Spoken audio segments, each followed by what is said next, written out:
College has always supported open instruction. And I want to introduce his protege, who is enthusiastic and bubbly, and he is the new provost of St. Pete College. I want to introduce Dr. Rodrigo Davis, the provost.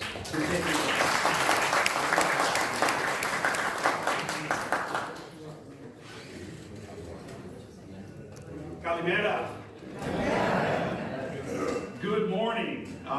Yes, I am bubbly and energetic, and I am very proud, blessed to be here to welcome everyone to the lovely Tarpon Springs campus, home of 6,200 students and thriving. Enrollment is growing. We're doing a lot of great things. But enough of that. I want to make a quick comment and let the experts take over. One of the things that I want to say is we here at the Tarpon Springs campus take pride in opening our doors to the community, especially the Greek community. As a graduate of Tarpon Springs High School and a sponger, and growing up eating gyros and enjoying the culture, this is something that we love to do and hope to do more in the future. So with that, I hope that you enjoy the event, and we hope that you have a wonderful time. I'll go ahead and at this time and turn it over to the experts. Thank you.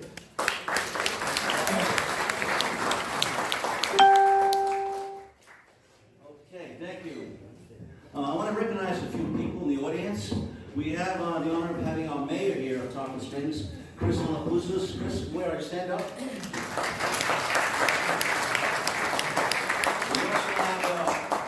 The Heflin Governor, Mr. Trimis, are you here? There you go. Thank you for coming. Now I'm gonna really chop up this name. I really am. So I'm not that great at names. We have the Penn Cretan president, Veli Vasakis. Veli Vasakis, fuise. Sikopano.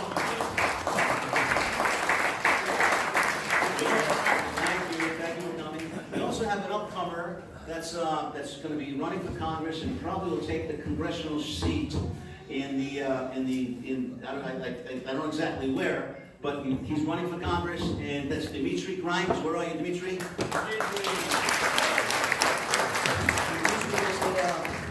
Where are you running? 19th. 19th district, which is Naples, Fort Myers. Naples, Fort Myers. So we'll be there when you have the fundraising, okay? And we also have Mr. Michopoulos. Where are you? Michopoulos. I'm sorry, Michopoulos. Where are you? Are you here? Okay.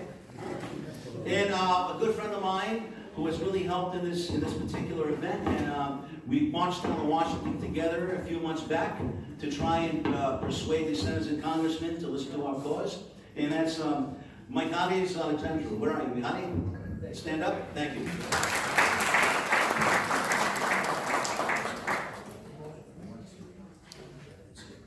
Okay, I just want to welcome everybody here. Just mention a few things that I want to mention and what we'll be talking about today.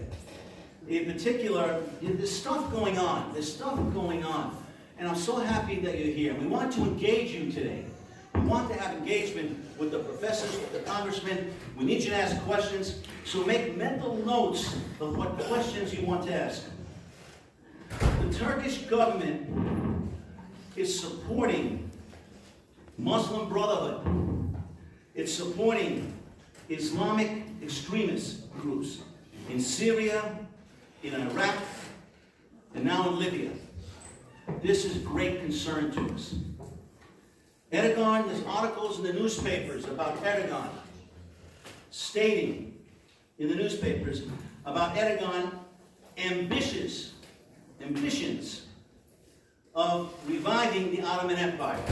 Don't take that too lightly. Don't, especially what's happening now in Syria with the Kurds and what's happening with the U.S. pulling out. Don't take that lightly, especially with Greece being so close to Turkey and Cyprus being so close and being occupied in the northern part of Cyprus. We're going to be talking about the exploration of gas in the Cypriot sector. We're going to be talking about the trilateral agreement. Those of you that are not aware of that, that's an agreement between Greece, Israel, and Cyprus. We're going to talk about human rights violations. It's more journalists are in jail in Turkey than any other country in the world. Why is that? These violations are there, and yet we still continue to do business day after day with Turkey. We're not going to talk about international law and territorial rights. Is the U.S. willing to stand up to Erdogan?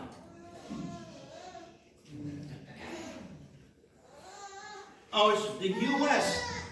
willing to protect its interests in the Middle East? In particular, when you have American companies exploring for gas in the Mediterranean, especially on the Cyprus shelf, is the U.S. willing to stand up and protect that drilling that's going on? Is the U.S. willing to impose sanctions on Turkey? These are questions that we can ask our congressmen, and they've been very active in this arena. I want to close by saying a few things. One is, 20 years ago, I made a documentary called My Cyprus.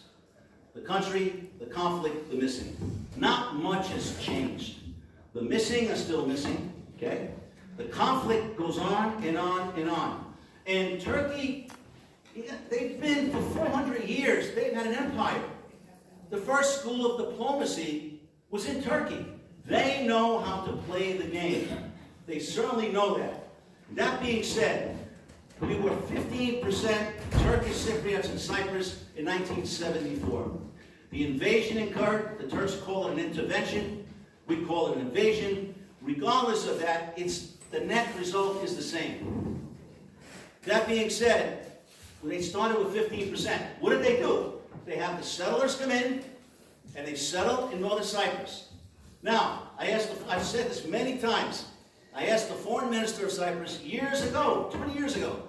I said, what is the future of Cyprus? He says, Varnava, it's not just Cyprus, it's in many places. But in Cyprus, they're 15% right now. I have 2 children. Mohammed, my counterpart in northern Cyprus, has 9 children. Now, play that forward. Play it forward 20 years later. We are projecting right now, I spoke to a few people, they're projecting that northern Cyprus now has about 45% of the population of Cyprus. They're cooking, they're baking 750,000 loaves a day. I don't know how they got that number. That's from the Monatos and Monatos, our lobbyists in Washington, D.C. There are 650,000 cell phones in northern Cyprus. So now don't tell me, Mr. Turkey, Mr. Erdogan, that you've got just so many people in northern Cyprus. In time, they will take over, and that's what they're planning on. And that's why we're here today. We're here today to try and stop this force from continuing perpetually taking over what their intent is to take over the rest of Cyprus. And we have the congressman here, Gus Bilirakis, who has done tremendous help in this area. His father as well. Charlie Chris has done tremendous in this area. So that being said, I want to close by saying that the struggle that we have now, we're dying out. We're getting old. Our hair's getting gray. Do I see younger people in the audience? Yes, I do see a few younger people that are 50. We need to get even younger people than that to carry on the cause. How we do that, I don't know. And I will say this in closing. Phil Christopher could not be here today. He had he's going to have open heart surgery, for those of you that don't know it. He had an incident where he couldn't breathe and went to the hospital. And they're looking now and maybe not putting stents in, likely open heart surgery. That being said, and this I quote from him. I'm going to give you a quote of his. The work goes on, the hope endured, and the dream of a free and united Cyprus will never die. So with that, I close. I'm going to introduce you.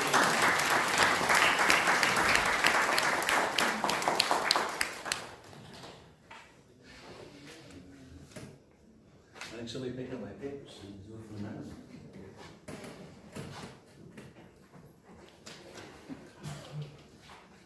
I want to introduce some of the panelists, and I will do it one at a time. And the first one I'm going to introduce is our friend, Gus Bilirakis. Now, Gus has been around the block here. He's been in Congress for 12 years. He was elected to Congress November 7th of 2006. Gus serves on the Energy and Commerce Committee and the Veterans Affairs Committee. He is a ranking member in the VA Economic Opportunity Subcommittee and a member of the VA Disability Assistance Memorial Affairs. With 27 bills he authorized, signed into law in 2015. In 2018, Congressman Bilirakis was recently designated as the most effective lawmaker in the state of Florida by the Center of Effective Lawmaking at Vanderbilt University. He works in a bipartisan manner. His main priorities include controlling government spending, creating jobs, the middle class, all that stuff, okay? Plus, he is our representative in the halls of Congress. He heralds, he bugles our cause. And he's always been there for us. So with that, I bring up my friend, Gus Bilirakis.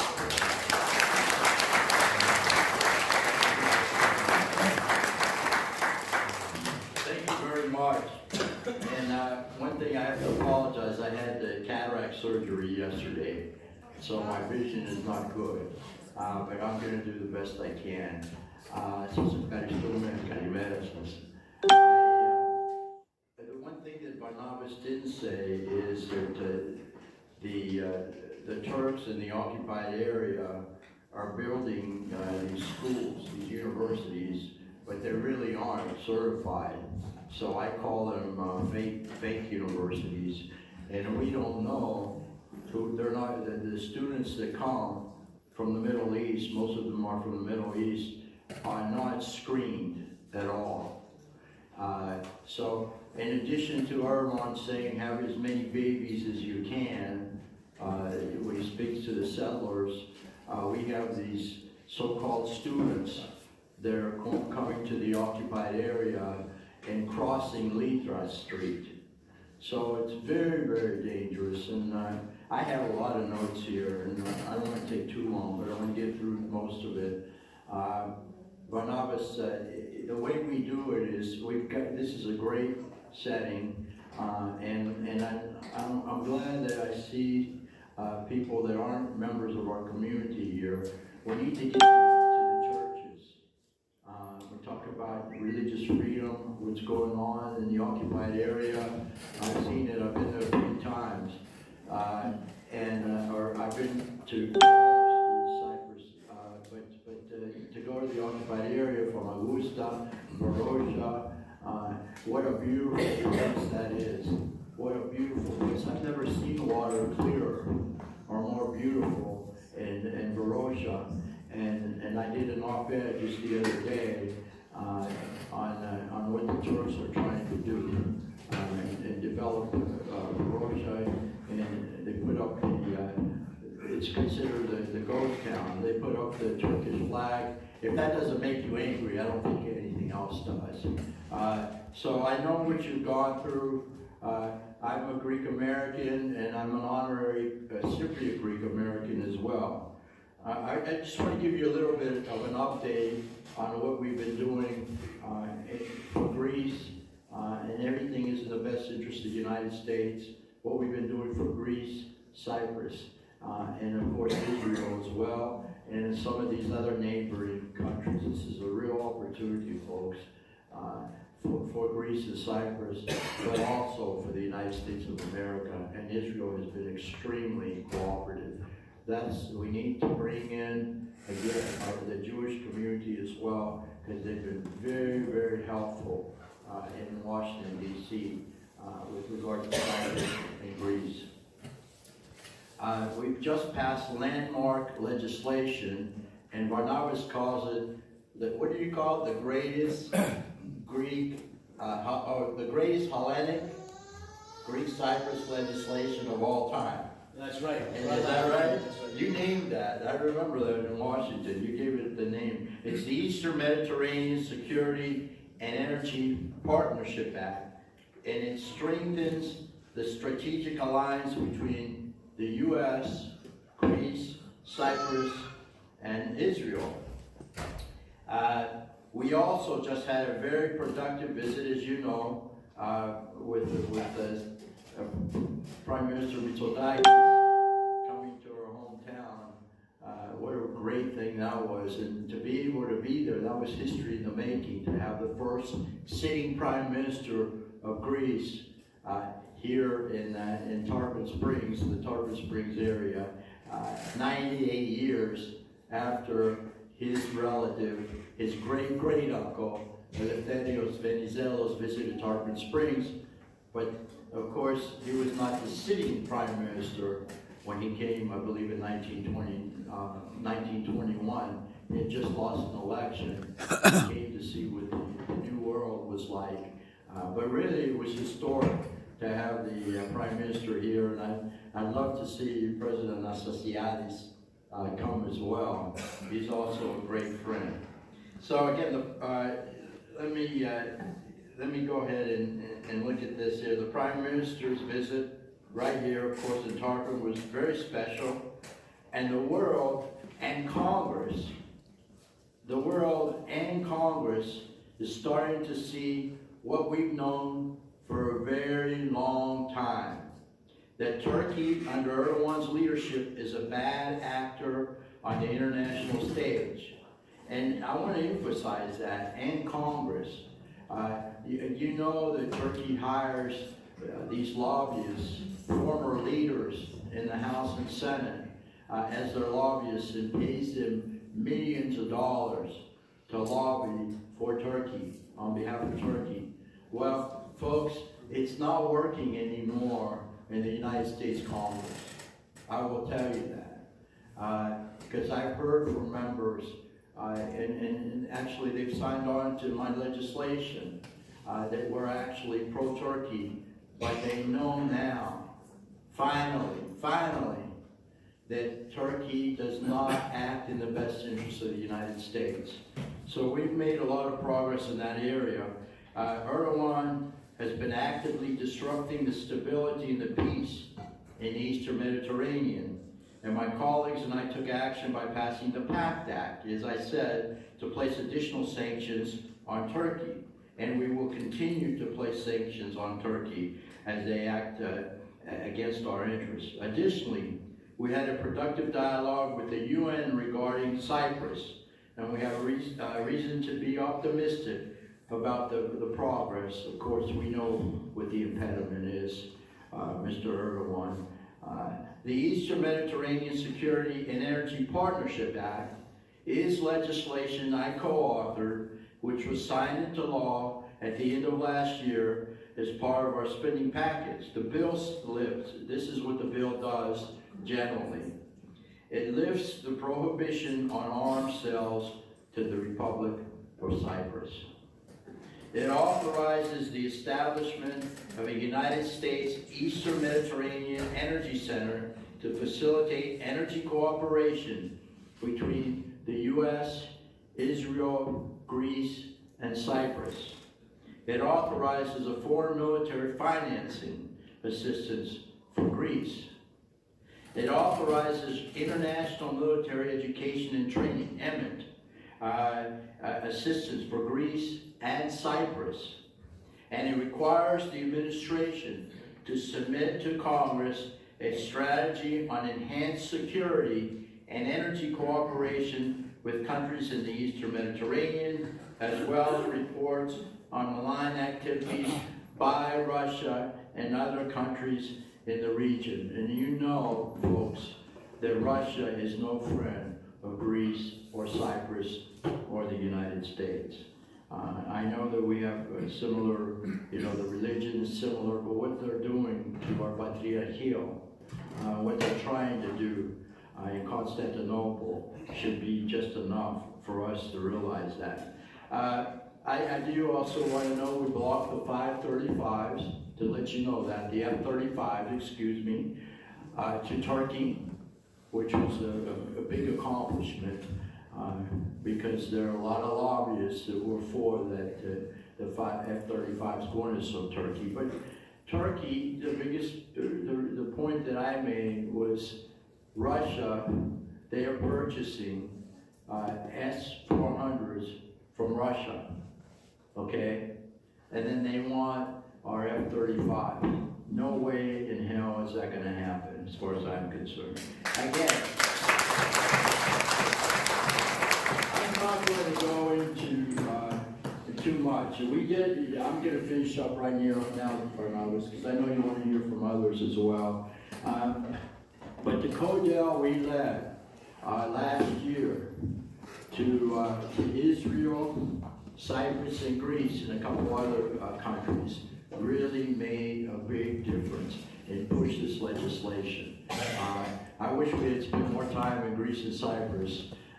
We had to go to Qatar, and all the members, we had 10 members with us, and their families were really upset because they only had a day and a half in Cyprus and a day in Crete, in Crete.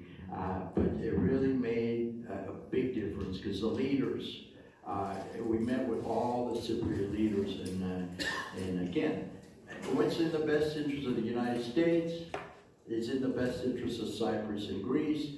We have great leaders, in my opinion, with Prime Minister Mitsotakis and President Anastasiadis, and I really think we're on to something big. And I'm very, very positive.